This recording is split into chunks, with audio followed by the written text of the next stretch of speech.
వచ్చేసారా? రండి. మొన్న రీసెంట్ గా మా అక్క వాళ్ళు వచ్చారని వాళ్ళ ఊరిలో గుడ్ల వాళ్ళారు. ఇంకా అలా ఫ్రూట్స్ అయితే తీసుకుందామని ఉషోదయ సూపర్ మార్కెట్ కి అయితే వచ్చేసాం. ఇంకా మా అక్కకి మా అన్నికి కూడా హాయ్ చెప్పండి. మన ఛానల్ లో 1 మంత్ నుంచి అయితే వీడియోస్ పెట్టట్లేదు, నాకు ఎగ్జామ్స్ ఉండటం వల్ల. ఇంకా ఇప్పుడు ఎగ్జామ్స్ అయిపోయినాయి, సమ్మర్ ఇంటర్న్షిప్ కి అయితే రెడీ అవుతాం అనమాట మేము. ఇంకా అలా ఉషోదయ సూపర్ మార్కెట్ లో తీసుకోవాల్సిన ఫ్రూట్స్ అన్ని తీసేసుకుని ఇంకా మనం మచిలీపట్నం అయితే స్టార్ట్ అయిపోయాం. ఇంకా మచిలీపట్నం ఎంటర్ అవగానే అప్సరా బాదం పాలు కనిపించినాయి. ఇక్కడ అయితే చాలా స్టాల్స్ అయితే ఉన్నాయి. ఒరిజినల్ స్టాల్ అయితే వెనకాల ఉంటది అనమాట. ఇక్కడ చూడొచ్చు ఈ మార్కెట్ మొత్తం అన్ని అప్సరా బాదం పాలు అని రాసున్నాయి. కాకపోతే ఇవన్నీ ఫేక్ అన్నమాట.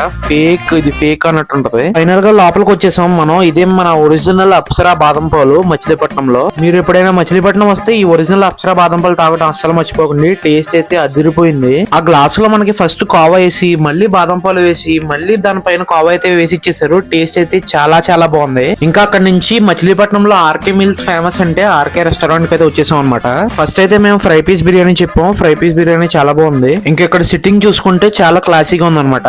మా అన్నయ్య ఫస్ట్ ఫ్రై పీస్ బిర్యానీ తిని టేస్ట్ ఎలా ఉందని చెప్పమంటే చాలా బాగుంది అన్నాడు. నేను కూడా ఫ్రై పీస్ బిర్యానీ తీసుకుని తిన్నాను, పర్లేదు బాగుంది. ఇంకా లాస్ట్ లో మొగలై బిర్యానీ చెప్పేసాం. దీని టేస్ట్ విషయానికి వస్తే చాలా బాగుంది, చాలా యూనిక్ గా కూడా ఉంది. మిస్ అయితే ఏం చేయాలి తెలుసు కదా.